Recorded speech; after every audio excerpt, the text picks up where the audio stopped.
From the more common sports such as football and rugby, to the more obscure ones such as hurling and obstacle course racing, between us, Foley and I have done a lot throughout our lives. This episode is a conversation about some of the more interesting sports we've pursued to date, and we talk about our goals for the future as our bodies slowly break down and gradually grind to a halt before being welcomed by the sweet embrace of death. And we also talk about CrossFit and the Mayweather-McGregor fight. This is episode 19 of the Foley and James podcast.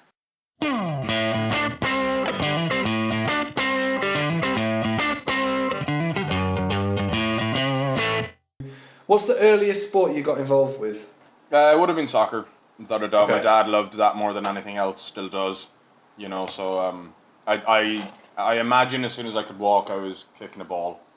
That's the one that throughout my whole life I know the most about. I know the most intricacies in that sport completely. When it comes to strategy, tactic, or coaching things, that everything really for soccer. That's my most knowledgeable sport, I guess, in that sense. But do you know the offside rule? Off the top of my head, I wouldn't be able to explain it word for word. I would easily be able to tell you in a very jumbled up way what it is, and I'd be able to show you whether a person is offside or not. That'd be easy, because I haven't done the referee's exam and I've no intention to, so that's why I don't know it word for word. Who wants to be a referee though, man? I can't understand those people, because you're getting into a job where your job is to be essentially abused, It's just it's a thankless task. I hate them. I dislike referees when I play sport. I really hate them. Of course, everyone does. But at the same time, I never want to be one, because I know that you can't get it right. Yeah, my dad was a referee he only retired there last year. He was a referee since before I was born. So I have a lot of respect for referees, coming from that. But at the same time, it's hard not to hate them on the field. And I played Gaelic football. So GAA football.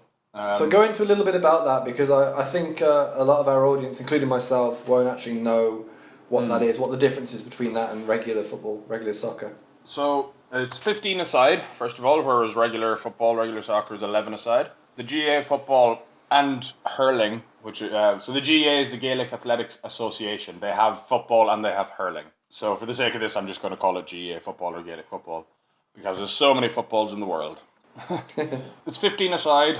It's played on a larger field than soccer. You're allowed to handle the ball. A lot of it is played. It's more played in your hands than on the ground, like soccer. Well, so you throw it to each other like in basketball? Well, it's a hand pass or a fist pass. You can't throw it. That's illegal. But if you hold it in one hand and then you essentially kind of underarm punch it to someone else. Like an underarm serve in volleyball? Yeah. Very similar to that movement. Okay. You can also kick pass it, out of your hands, kick it to someone else. Right. But if you're running with the ball in your hands, every 4 steps you either have to bounce the ball straight back into your hands, which you cannot do more than once in a row. You can do it once, and then you have to do what's called a solo, which is where you kick it back into your own hands while you're running, and then you can bounce it again. Now, you can do as many solos as you want in a row, but you can only bounce it once before you have to solo it again. Right. The goals are, I guess to the outsider, they'd look a little bit like a rugby post. So you have a soccer goal, and then the actual posts along the sides extend upwards. So if you get the ball over the bar and between the posts, it's worth a point. And if you score a goal, which is still called a goal, but it's worth 3 points. Okay. Yeah. And do you have a goalkeeper as well, like in football? Yeah. 15 aside includes the goalkeeper in each team. Formations are always set out in the same way all the time, similar to rugby in that sense.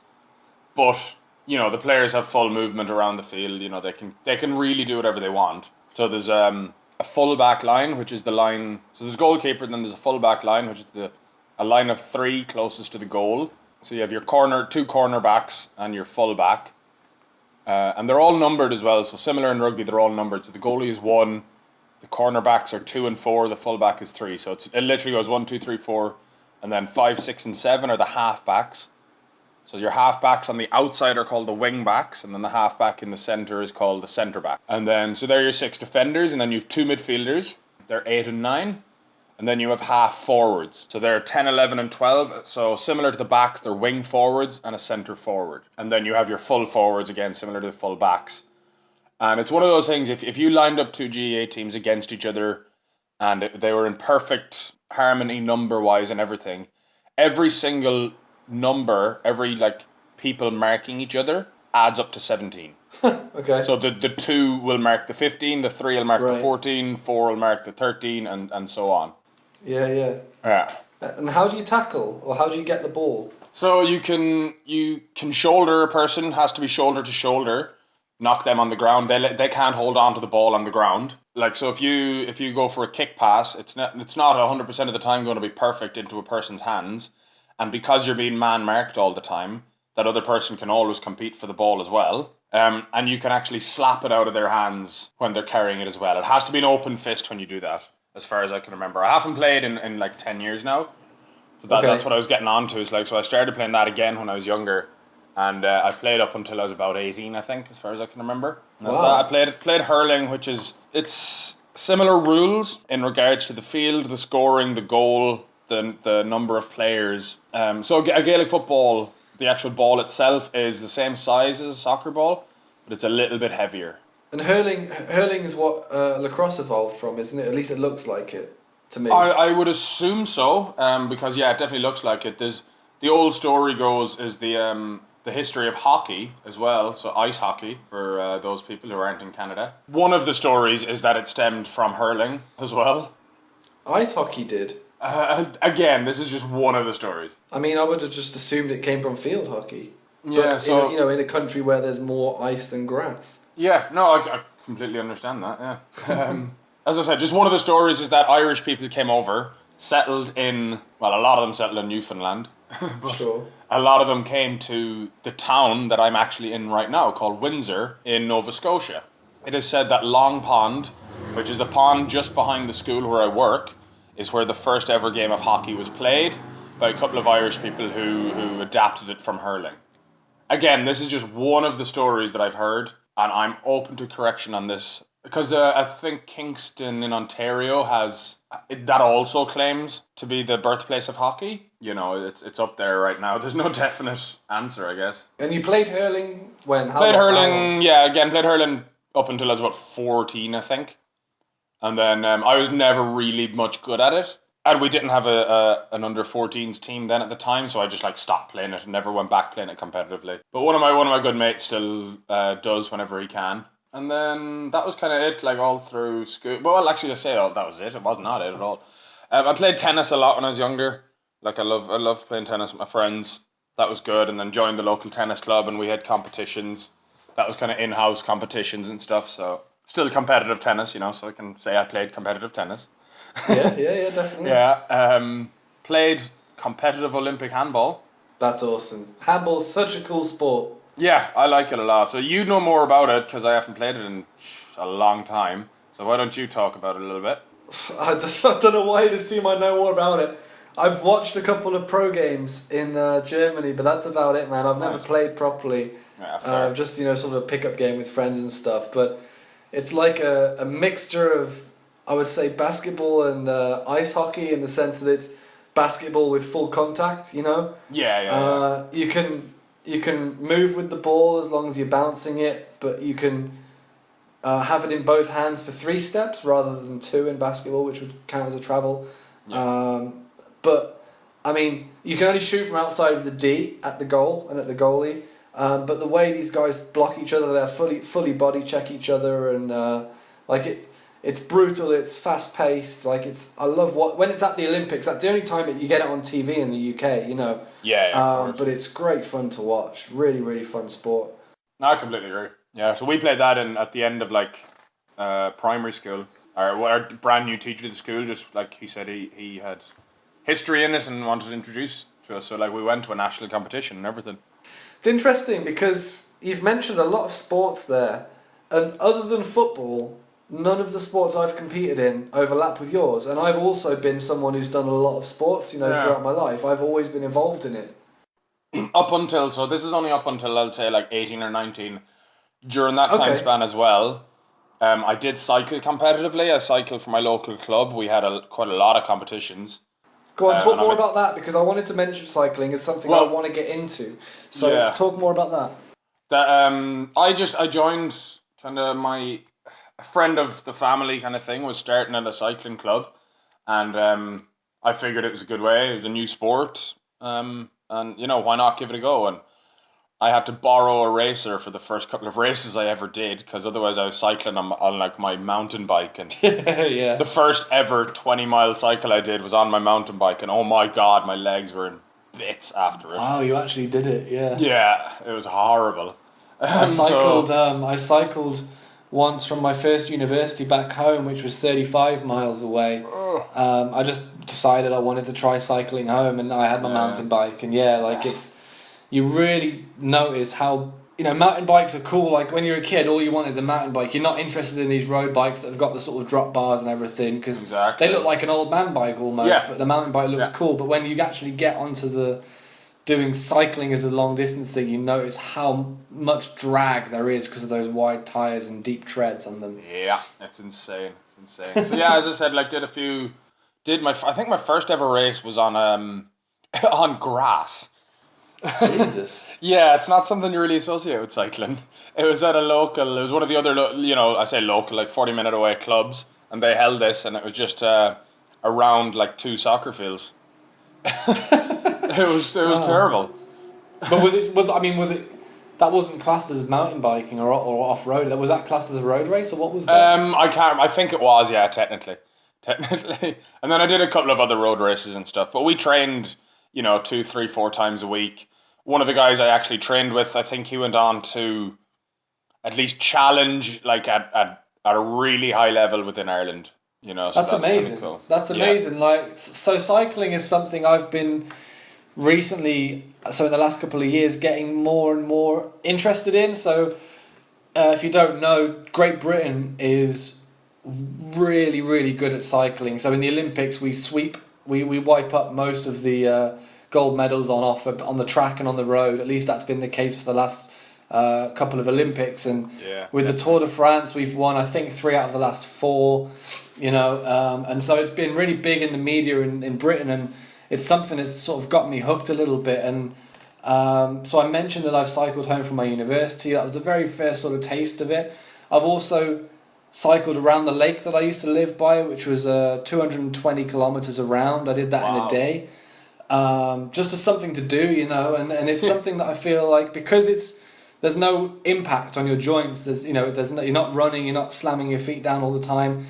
It's something that you can do for a long time within your life. I mean, there are people winning gold medals, so at the top level of the game, who are in their late 30s, early 40s, which you don't normally get in any other sport, Yeah. And so it's something that has a lot of longevity, and it's something that I really want to get involved in, because I think it's an exciting sport, and people, particularly myself, don't really appreciate it for what it is.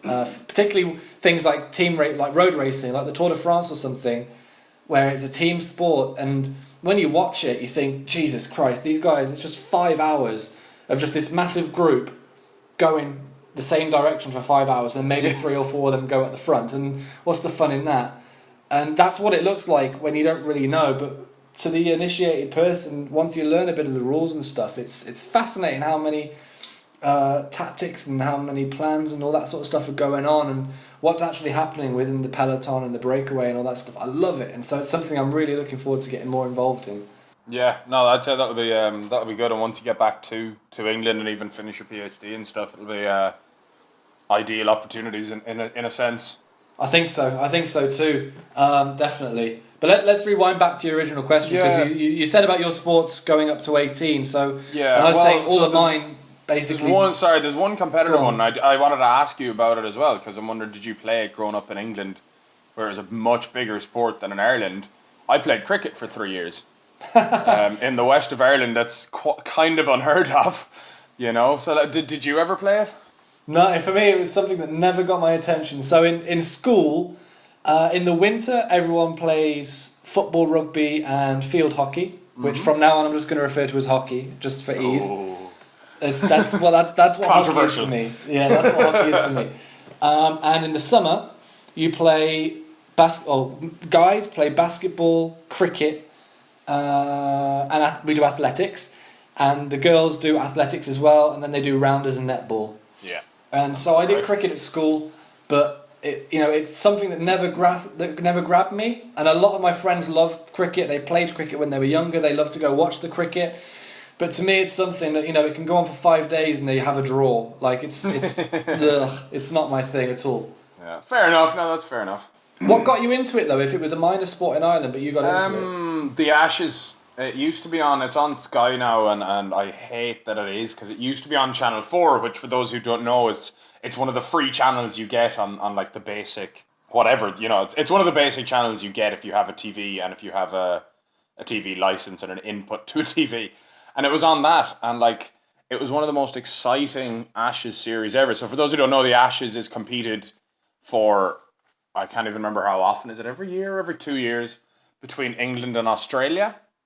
And this one just, like, it came down to the fifth test, like the final day on the fifth test, and I'd been watching some of the previous tests, had them on in the background and stuff, and it was actually, for which was technically the 25th day of cricket. It was incredibly exciting, and it was almost edge of the seat stuff, which for people who only have a passing interest in cricket, that sounds ridiculous. But as far as I can remember, it was the last Ashes test that was on Channel 4. And for those of any of you who can remember that, you know how exciting it actually was. Plus, so from that, then my dad's best friend actually played cricket. He'd spent a lot of time in England, and he'd played cricket in Ireland with the local team.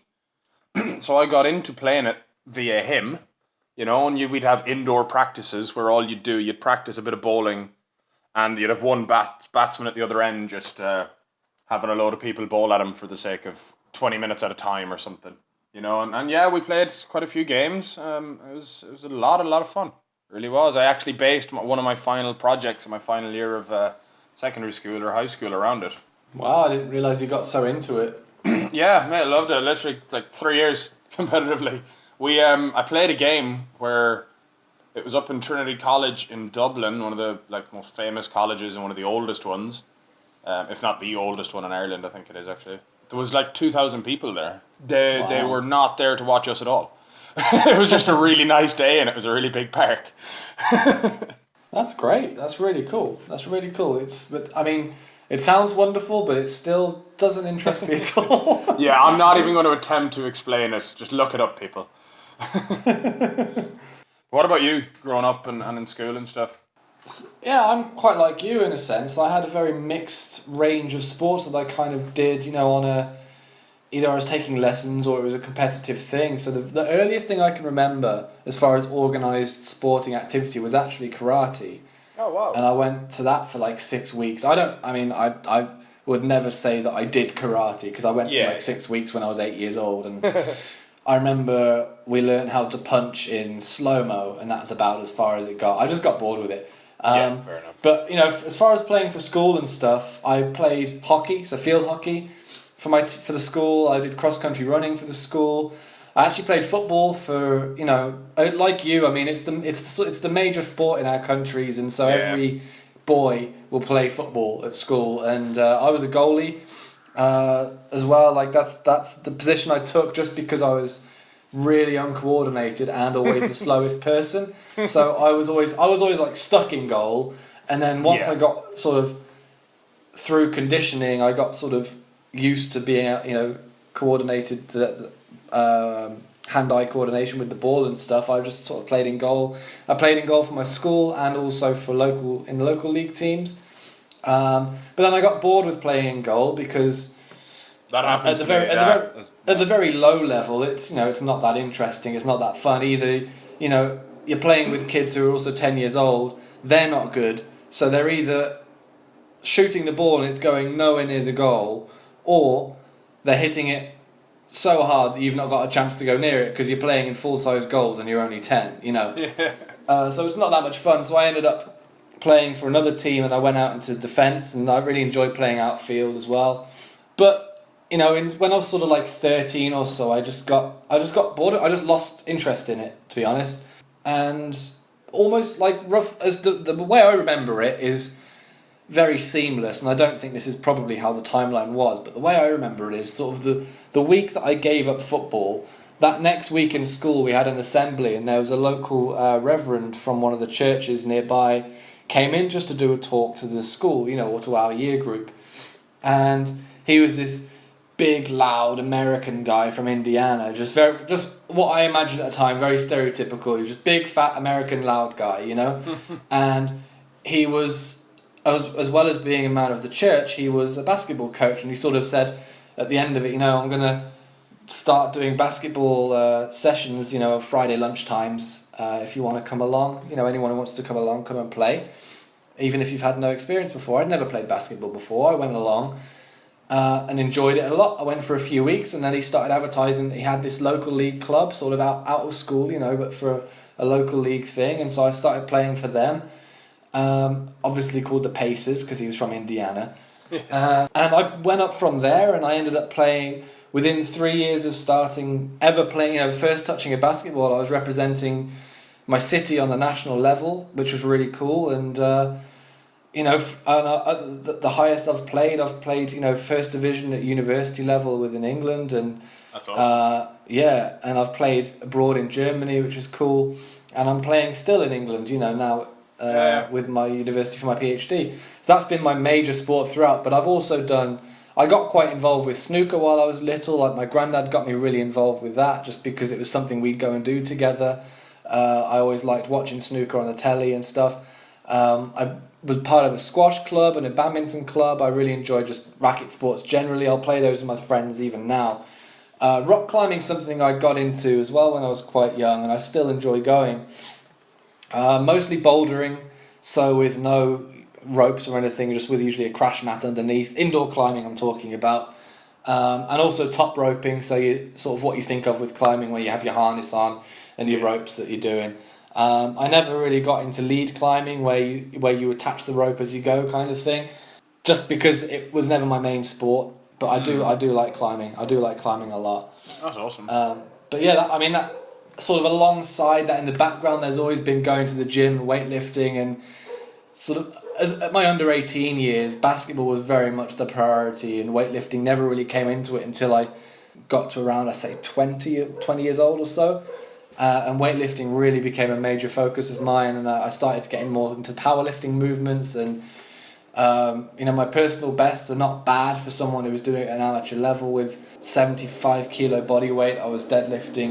My record is 170 kilos, and bench press 110. My squat is always poor, so I'm not even going to tell you about that, but I don't like squatting. But yeah, I got to okay level for someone who's just doing it by on the side of things. I just enjoy that side, the gym and working out. I also, as part of college actually, so age 17, 18. So college in England is age 16 to 18, and then you have university afterwards. So at college level for me, I was on the basketball team, and one of the female sports teachers came into one of our basketball sessions, and she just said, there's a volleyball competition coming up in another city in England, and if we enter a team, the college gets more funding for sports. Just the more teams you have entered in competitions, generally, the more money that school or college will get. And we didn't have a volleyball team, but she just thought, they're basketball players, they can jump and they're coordinated, why don't they go and do this? So she came and asked us if we wanted to play volleyball. And we just thought, yeah, why not? It'll be a laugh, we didn't know how to play. I mean, we knew what volleyball was, but we'd never had a training session or anything.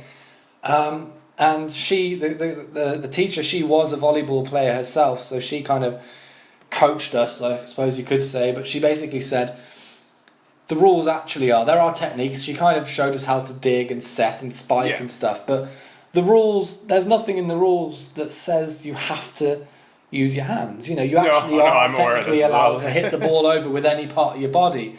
And because we were basketball players and we really weren't bothered about the outcome of the tournament, we went there expecting to lose because we were playing against teams that had GB athletes on them, under 18 Great Britain volleyball team players. We didn't care, so we were returning the ball, heading it, and if it went over us, and rather than turning around and diving or whatever, we were doing bicycle kicks. And because it was so unorthodox, it actually caused a problem for these teams that had these almost professional athletes on, because they're not used to receiving shots like that, No, and they're not. No. Although we did lose every game, we were playing to 25. Every score was 25-23. Nice. Like it was ridiculous, and this is why, and this is going to anger a lot of people. This is why, to this day, I maintain that volleyball is an easy sport. Yeah. fair. Because we were not volleyball players, and we were playing against, the top level for our age group, and we were almost beating them. Yeah. No, that's fair. So I've actually this year I've started playing volleyball quite a lot because in the school. Because it's easy, isn't it? It's nice to get into. Yeah, it's great to get into. Like Friday evenings, we'd all go over and we'd almost always have at least 4-on-4, which is brilliant.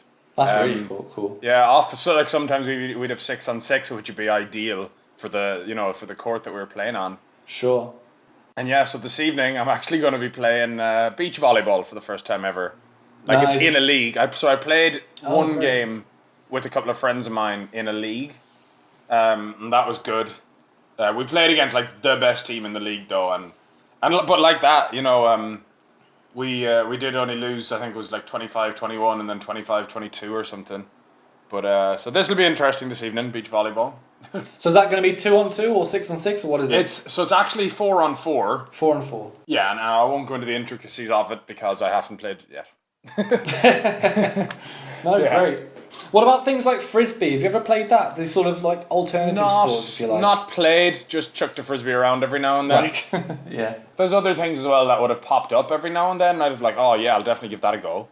Yeah, like, I used to swim actually when I was young. When I was really young, my mum used to take me to swimming lessons, and this is how young I was and how non-competitive my family were. I was at an age where I wasn't really aware that swimming was a competitive thing, and I got to the top class within the swimming lessons. I got to the top class, and I got to the point where I was the best in the class, and so I wasn't learning anything new, and it wasn't made it clear to me that there was anything past just learning to swim, and so I just stopped.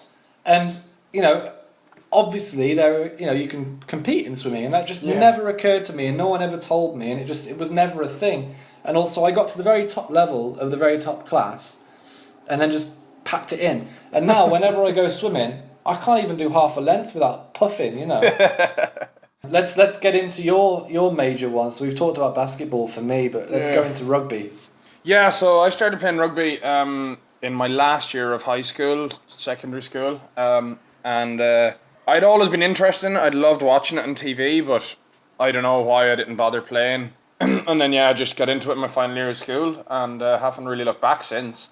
Because when I went to university, I initially joined the soccer team. But long story short, the rugby team was way more welcoming. So I joined them and haven't looked back, really. I still play soccer. I still have played soccer the last few years. But any chance I get to play rugby, I'll play rugby. I'm now coaching rugby. I'm coaching soccer as well.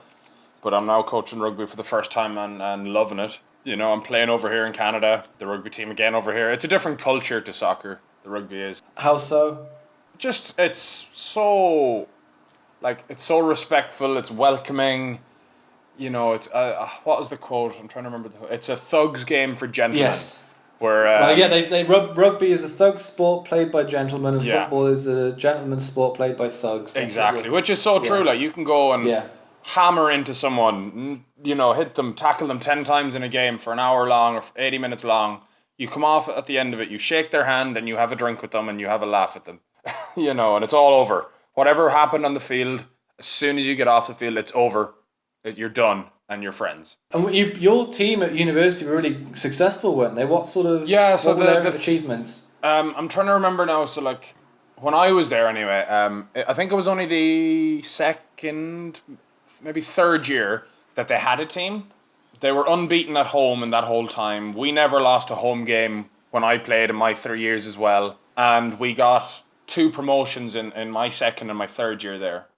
So we had a really good squad of players. In my third year, actually, we had a second team in a league as well. Obviously you have to start at the bottom and work your way up. So, but aren't you guys? Your let's say generation of that team were one of the most successful that university's ever had, to the extent that there's a alumni match, if you want to call it that, every year where you go back and play against the current cohort of players, isn't that right? Yeah, so we do that. We actually introduced. I had nothing to do with the organisation of it, but we introduced it a few years ago, and it was like, the current university team versus the old boys, and that's exactly what it was. A lot of us, kind of from our generation, initially would go back to play. So now we play for the a memorial trophy of one of the. It's named after one of the guys who I lived with. That I've told many stories about him, but he passed away in 2013, so we named the memorial trophy after him, and I still play for that every year. This year they played on Paddy's Day,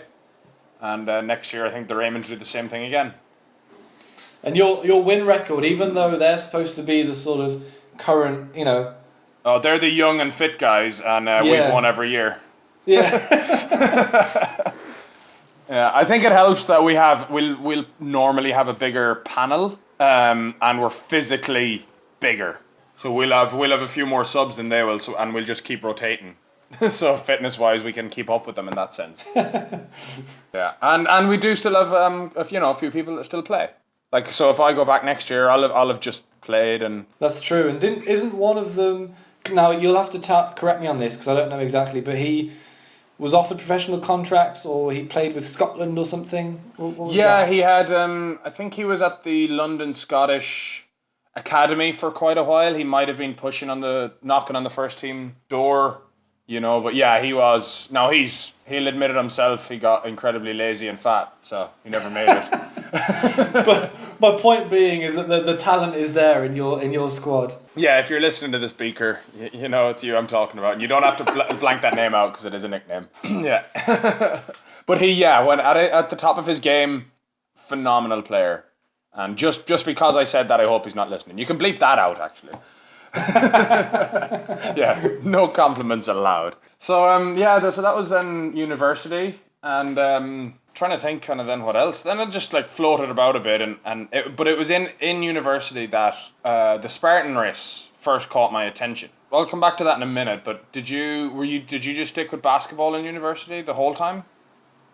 Yeah, it was basketball and weightlifting, like I said. Yeah. So the gym was sort of facilitating my basketball because, as I mentioned, I was playing Division 1 university basketball. Yeah. And if you know those people who know me, I'm not a huge guy. I'm about 6 foot and I'm very slim. I was playing in the top, or Division 1's not the top league. There's a Premier division above that, but I was playing in one of the top leagues in the country. And as you can imagine, in basketball, the top leagues will generally have the more basketball-shaped players. So, they're very tall, they're very muscular. They're round and orange? Yeah. No, I was playing with... I had on my team someone who had previously played professionally, so he was my captain. I also had someone on my team who is currently playing professionally in Europe and represents Team GB. Again, he's a top-level athlete. I played with someone who represented Latvia, and they were all just on my team. And going to away games and stuff, we had opposition who had credentials equally as good as that. Yeah, that's really cool. So, other than that, like in our last one, we'd have talked about just kind of generic fitness, or and injuries through other things. Like, but would you do much else fitness wise?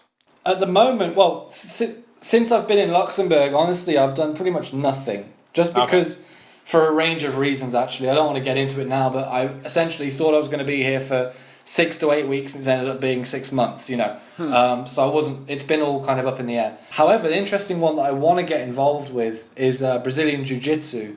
Nice. And that's something I'm very keen to get involved with at the moment. I'm a massive fan of MMA, which sounds like just the most sort of hipster, just going with the trend type of thing, but I have been watching it since, well, for a lot of years, and I have gone back and watched all the original ones from the 90s, and where it really was, it wasn't MMA fighters, it was a jiu-jitsu player fighting against a boxer, it was a kickboxer against a wrestler, and so after watching those, it really turned me onto jiu-jitsu, because the grapplers, the wrestlers and the jiu-jitsu guys, they were the ones that were just dominating, Nice. They were the ones that resulted in these boxers coming in with the fingerless gloves, which are now MMA gloves, They basically shaped the sport. It's a sport, And I like it as well because it's something that doesn't involve striking. You don't have to inflict impacts on your opponent in order to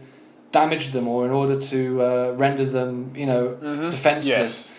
You're using just leverage, and you're using their own weight or their own strength, and you're just using your natural movements against them, and you can break limbs and you can knock people out without even leaving a mark on them. It's fantastic. It's such a cool thing, and for me that just fascinates me, and so it's something I'm really looking forward to getting involved in once I'm back settled in a place, for an extended period of time. Yeah, that'll be good. That'll be really good. Yeah. Yeah. What do you make of the Mayweather McGregor? Great question. You know what? I've not been asked this yet, and I absolutely have an answer for this ready. Right? Yeah. I see this as an obvious Floyd Mayweather win. Okay. Yes. Because so do I. Because I think we both have the same answer as well. Because it's a guy at the top of his game. He has never been beaten. He's won at multiple weight classes, and he's fighting against someone who is a master of being average at everything. Right? Yeah. So Conor McGregor is the best at being average at lots of different things, if that makes sense. Yeah. But because he's had to focus on Muay Thai, kickboxing, jiu-jitsu, as well as regular boxing, he's not going to be as good technically as Mayweather. Yeah. However, Mayweather's 40 years old. McGregor is 29, I think. He's only a couple of years older than me. Yeah. He is going to be faster. He's going to be fighting with an unorthodox style because of his MMA background. The way he stands in front of an opponent and the way he moves in is going to be totally different to what Mayweather's going to be used to defending against. Mayweather's classically a defensive boxer. That's how he wins most of his fights. McGregor's a southpaw, which is always more difficult anyway. It's not difficult, but it's just you have to adjust to that anyway. He does have knockout power. That's been proven from his fists. He does possess that power. He could win. It's if this was if you have this as a percentage thing, it's not really the sort of 99% Mayweather thing that a lot of people will say it is. It's going to be a little bit lower than that. Yeah, I agree with you on that. If it was McGregor against Mayweather in an MMA fight, it would almost be 100%. Oh, it'd be 99.99999 without a doubt. Because boxing isn't fighting really. It's not. It's a combat sport, but it's not an effective form of fighting. No, it's really easy to defend. If you know anything about grappling in the slightest, you will always beat a boxer every day. Without a doubt, yeah. So essentially what you've got here is someone who is an all-round fighter who could beat the fuck out of Floyd Mayweather, but is being forced to use only a very minor amount of his skill set. A more even fight would be if it was a stand-up boxing fight, but Mayweather had to have one hand tied behind his back. Yeah. Because that's essentially how McGregor's approaching this. Yeah. No, I completely agree with everything you said, and it's the analogy that I actually thought you were going to use, because we've probably both heard it. It's the whole Swiss Army knife analogy. Like, McGregor is the Swiss Army knife, but he's only allowed to come into this fight using one of his blades. That's it. Whereas Mayweather is allowed to use his blade that he's been sharpening for 30 years. Yes, exactly. Absolutely, that's exactly right. And it's a very one-sided battle only because of the exact conditions of the fight. It's a boxing the limited match. Amount of styles that McGregor can use. So based on that, it's going to be Mayweather as the heavy favourite. However, because of the age difference and the fact that McGregor does possess knockout power in his fists, there is absolutely a possibility that he could win this. And there's definitely a possibility. Yeah, the fact that McGregor is just you saw him with the weight gain and the weight loss for some of his recent fights. There is no challenge he backs down from at all. No, there's no challenge, but he's not going to change his weight much, because I know I was listening to one of the Joe Rogan podcasts, and Joe Rogan, of course, is a massive aficionado of combat sports in general, and he was saying that he expected Mayweather, I can't remember whether it was to fight above or below McGregor's weight class, but he was expecting that Mayweather would demand that it's a lot higher or lower from McGregor's walking around weight. In order to make him tired, because he's done that in the past with opponents. He's made them sort of fight a weight class that is way past what their normal one is, and so they're quite depleted. by the time they come in. So it's probably below their walking weight. So they're quite depleted going into the fight. He's done that before. I'm not trying to take anything away from Mayweather. I don't really know boxing. I just know his record's insane. But he's not doing that with McGregor. So McGregor's going to be able to come into this, as healthy as possible, for a fighter. He's essentially going to be in peak condition, which is a scary thought because that guy is an animal. Yeah.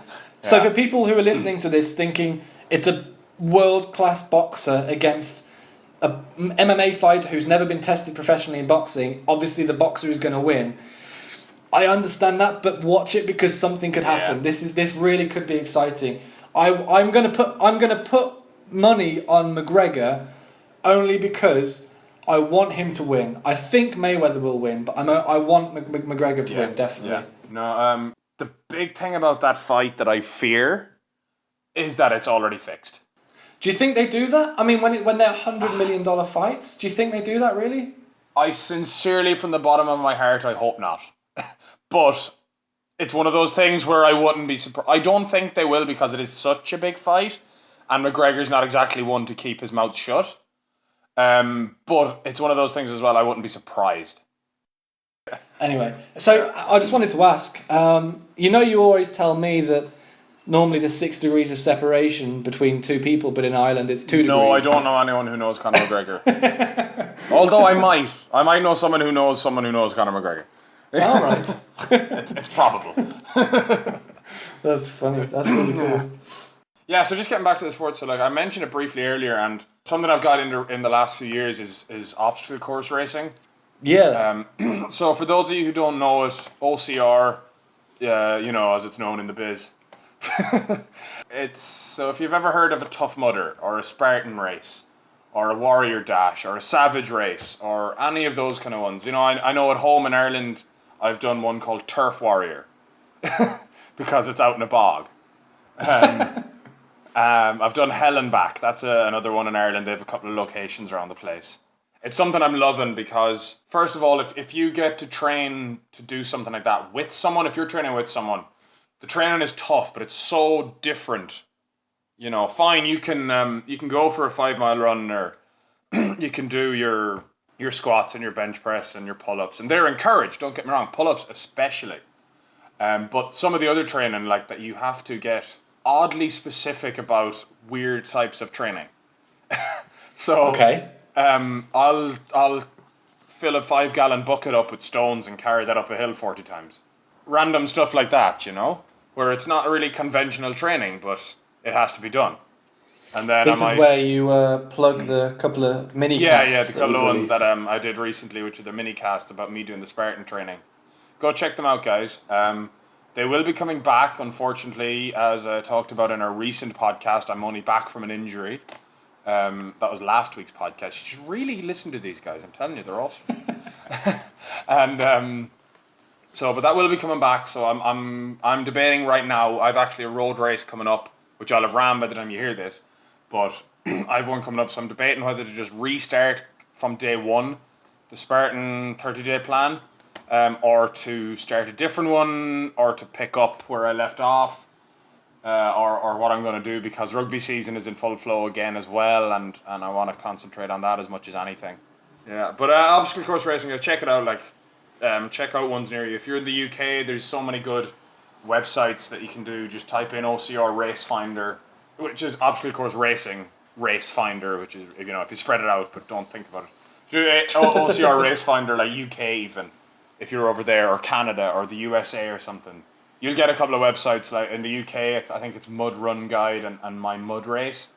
They're two of the ones that comes up. Because OCR, you might have heard of a mud run, but you might not have heard of an OCR, and they're, I don't want to say they're one and the same, because they definitely have different characteristics. An OCR will have more obstacles, whereas a mud run will be a hell of a lot muddier, hence the name. But they'll have like mounds of mud which you have to try and climb over. And these might only be 4 foot high, but they're going to be so slippery that it is an obstacle in itself, There's a few themed ones as well. There's actually going to be one that I'll be doing in September called Foam Fest, it's definitely just a fun one. So some of these, again, I'm going to get into this in a different podcast, but the short version is there is an actual OCR World Championships, and they're trying. There's the owner of Spartan Race, the creator of Spartan Race, a guy called Joe DeSena, and a couple of other companies. They're trying to get OCR into the Olympics, and 2024 is looking. I don't want to say likely, but it's looking the best bet right now. Do you think it's a real possibility then? Yeah, I really do. Especially if 2024 Olympics is in a North American city, I think that's going to only help its chances. What are your thoughts on, or do you have an opinion on something that's in a similar sort of ballpark of OCR racing, which is CrossFit Games and stuff like that? Like, I mean, that's been around for... Well, no, I don't know this, but it's certainly been more prominent for longer than OCR has. I don't know if it's been around for longer, but it's been more prominent. Do you think that's something they might be trying to push to go for the Olympics? Would that be something maybe OCR would compete against? I don't know enough about CrossFit personally. Okay. I'd have to talk to a friend of mine who lives in Florida. She's quite big into CrossFit. She trains a lot in CrossFit. Do you have an opinion about CrossFit as a whole? If it's done, my biggest fear is not the right word. I guess concern, in a way. My biggest concern is that a lot of the movements that they do, so the clean and snatch, those kind of ones, the overhead squat and stuff, the initial technique isn't taught stringently enough, in my opinion. But I don't know enough about it for, like, someone can come back to me and correct me on that, and please do correct me if I'm wrong. But that's just something that I've seen. I completely agree with that. I feel that CrossFit is advertised to your average person, which is great, as a means of getting fit. However, you get given a barbell and you're asked to do Olympic movements, so yes. Cleans and jerks and snatches and overhead squats, and these things that people train for years, who are coached for years and still get it wrong. And you're going to a class where it's one teacher and more than one person. There's a lot of people there. You can't learn the proper technique, and I do agree. When you go watch things like the CrossFit Games, those are the top athletes. Those are actually people that know what they're doing for the most part. There's probably exceptions, but yeah, my biggest concern with it is that it's something that if you do go to CrossFit, take it with a pinch of salt and do your own research alongside it. If they're asking you to do cleans, particularly the Olympic movements, so clean and jerk, snatch, and then supplementary movements like the overhead squat. Yeah. Oh no. Yeah. And the deadlift. That'd be my major concern. Get extra training on that, because those things are wonderful for you. They are amazing movements for you. But they are also some of the most technical things, and you wouldn't think, if you don't know, that the deadlift, which is just picking a bar from the floor up with your arms straight, picking it up so the bar hangs around between your knees and your thighs, just picking it up off the ground, you wouldn't think that was difficult, whereas it's actually an incredibly technical lift. If you want to do it properly. Do that wrong, you might not be able to walk for a week. with the large enough weight, obviously. Yeah. No, I completely agree. Like, there's a couple of CrossFit places, but they're about 40 minutes from me, and I'd love to get into that training. But it's not worth me driving 40 minutes a couple of evenings a week to get into it when I know myself I'm not proficient enough in those movements. Yeah, exactly. And I think if there's anyone who goes to CrossFit who's thinking, stop, trashing CrossFit, I think it's a wonderful... That type of circuit training is a wonderful way to burn fat, amazing. To get in an extreme workout in a short amount of time. It's fantastic. But when you're lifting weights, just be careful, learn the technique, take the time to learn the technique. For the body weight exercises, there's of course techniques involved with that, but I'm going to say, rule of thumb, there's less risk associated with them. Definitely. As opposed to shifting a barbell around. All right, guys, we're just going to leave it there. I hope you enjoyed that. I didn't think we'd be able to get as much material out of it as we did, but I know I enjoyed it. I hope you enjoyed it, James. Definitely, it's really good. Yeah, good, awesome. So again, guys, follow us on the usual social media stuff, Twitter, Instagram. If you don't know our names on that, go back and check out the ends of our previous podcasts. Or maybe they're in the middle. You'll have to listen the whole way through. You never know. But yeah, keep an eye and an ear out in our future. We're having a bit of a name change and eventually a platform change and all of that, but keep an ear out and an eye out for big changes. I think within a couple of weeks of you listening to this podcast, we will also be officially renamed and available everywhere. Yes, there you go, guys. There you go. So, and as well, one of those things that we always try to push is like, if you guys have any comments, if you have any suggestions, anything at all for us, just let us know, either on the platform that you're currently listening to this on, or via our social medias. All right. So, unless James has anything to add to that. Yeah, just if you've got any predictions for the Mayweather-McGregor fight, let us know. Yeah, and if you're a CrossFit person and you want to slate us, let us know. We're both very open to information about other sports and that kind of stuff. Absolutely. Without a doubt. Yeah. All right, guys. Well, I think that's it. So we'll catch you next time. Bye-bye.